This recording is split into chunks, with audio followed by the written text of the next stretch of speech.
श्री शिवाय नमस्तुभ्यम। हर हर महादेव।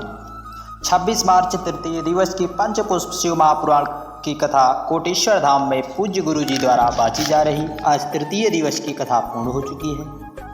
यह 5 दिवसीय कथा है जो कि पंचपुष्प शिव महापुराण कथा है। पूज्य गुरु जी ने महादेव को प्रसन्न करने के लिए कौन कौन से पुष्प हैं उसका वर्णन करते हुए पिछली कथाओं में हर श्रृंगार व कनेर के पुष्पों का महत्व बताया।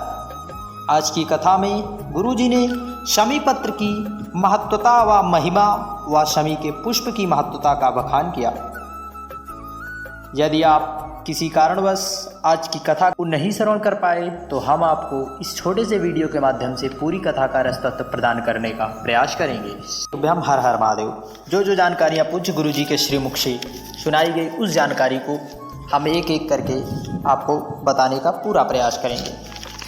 पूज्य गुरु जी ने कहा, हमारा परिवार एक ऐसी हांडी है, यह कभी भरती नहीं है, इसकी एक न एक आवश्यकताएं लगी रहती है।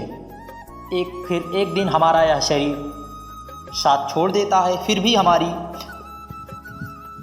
जीवन भर में वह हांडी भरती नहीं, परंतु यह एक चीज़ से भर जाती है। यदि हम जीवन में भगवान का भजन व भक्ति से यह परिपूर्ण हो जाती है तथा यह हांडी भर जाती है। पूज्य गुरु जी ने कहा, हम यह नहीं कहते कि आप अपने सारे कार्यों को छोड़कर केवल भक्ति ही करें, परंतु आपको भगवत चिंतन कुछ समय तक आपको जरूर करना चाहिए।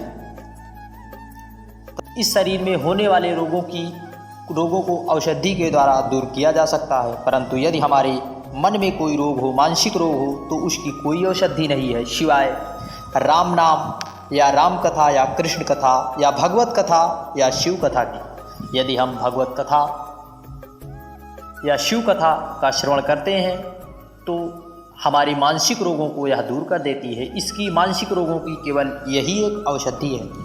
एक पत्र नवीन कुमार जी पत्र लेकर आए। उनके माता जी की तबीयत खराब हो गई। 18 वर्ष पहले उनके स्तन में कैंसर हो गया था। इलाज कराया, कैंसर किसी तरह ऑपरेशन करके ठीक हो गया, परंतु कुछ दिन बाद उनकी तबीयत फिर खराब हो गई। अस्पताल लेकर गए, पता चला कि उनके पेट में कैंसर की गांठ है। हम लोग टूट चुके थे, हार चुके थे, हमारा विश्वास उठ चुका था, परंतु जहाँ बाबा की कृपा हो वहाँ बाबा पर विश्वास हो गया। हमारी बहन कुछ दिन पहले कुबेरेश्वर धाम गई, वहाँ से बाबा के प्रसाद के रूप में रुद्राक्ष प्राप्त हुआ। उसी को गलाकर पिलाती और बाबा पर 1 लोटा जल समर्पित करती और बेलपत्र चढ़ाती और बेलपत्र को खिलाती का आचमन करती। बाबा की कृपा का क्या बखान करूं। जब दूसरी बार डॉक्टरों ने जो तारीख दी थी उस तारीख को हम गए जांच कराने, ऑपरेशन कराने के लिए, तो बाबा की कृपा से वह गठान पथरी का रूप ले चुकी थी। बाबा की उसी का आभार व्यक्त करने कथा पांडाल में आई हूँ। श्री शिवाय नमस्तुभ्यम। हर हर महादेव। बदनावर से पत्र लेकर एक बहन जी आई। उन्होंने बताया, 10 वर्ष मेरी शादी को हो गया, हमारे पति दूसरी लड़की के चक्कर में फंस गए तथा हमारे घर में क्लेश मचता रहा। हमारा एक छोटा बेटा था, हम लोग परेशान हो चुके थे, कुछ हमें तनाव भी होने लगा। फिर हमारी सास ने पशुपति व्रत करने को कहा। फिर हमने पशुपति व्रत शुरू कर दिया। जैसे ही पहला सोमवार किया तो पता चला कि वह लड़की शादी भी, हमारे पति उसी लड़की से शादी करेंगे। फिर हमने 5 सोमवार तक पशुपति व्रत किया।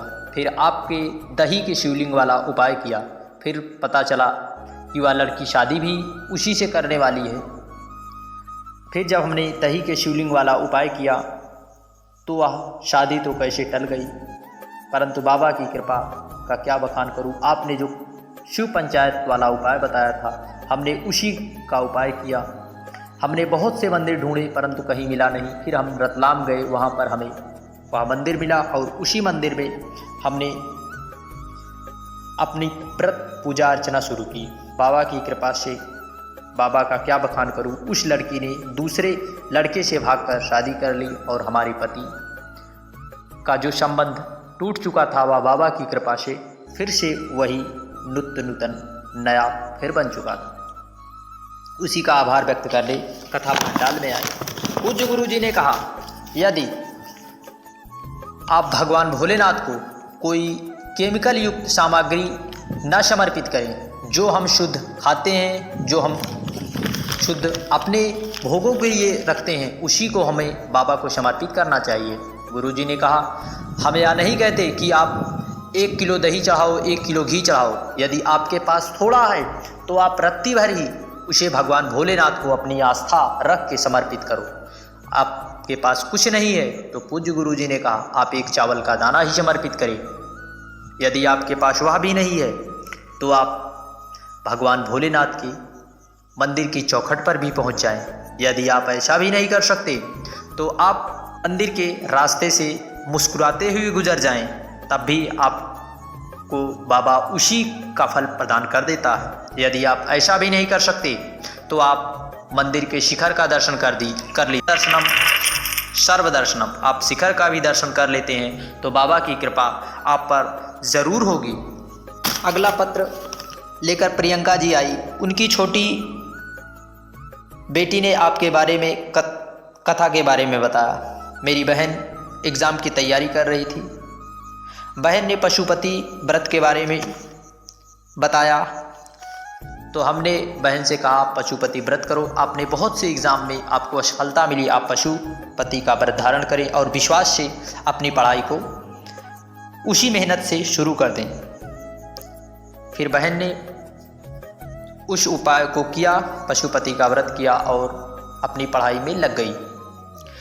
सारे रिजल्ट निकल चुके थे परंतु एक रिजल्ट अटका हुआ था। बाबा की कृपा का क्या बखान करूं।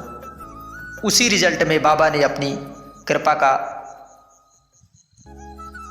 उसी रिजल्ट ने बाबा ने हम पर कृपा कर दी और 2 महीने बाद हमारी नौकरी लग गई। उसी का आभार व्यक्त करने कथा पंडाल में आए हूँ। पूज्य गुरु जी ने आज तीसरे दिन की कथा में शमी के पुष्प व शमी के पत्तों का महत्व बताया। यह भगवान भोलेनाथ को प्रसन्न करने के लिए बहुत ही लाभकारी व प्रभावशाली पुष्प है। पूज्य गुरु जी ने कहा, यह आनंद व सुख देने वाला तो होता ही है, तथा यदि व्यक्ति मदिरा व नशे में डूबा है तो इस पुष्प को यदि हम समर्पित करते हैं तो बाबा की कृपा हम पर जरूर होगी। यदि हम विश्वास रखकर, दृढ़ विश्वास से कोई भी उपाय सच्चे मन व हृदय में भाव रखकर करते हैं तो बाबा की कृपा हम पर जरूर होगी। इसका शमी के पुष्प का पूज्य गुरु जी ने श्री शिवाय नमस्तुभ्यम हर हर महादेव। आगे की जानकारी पूज्य गुरु जी ने कल की कथा में बताई है कि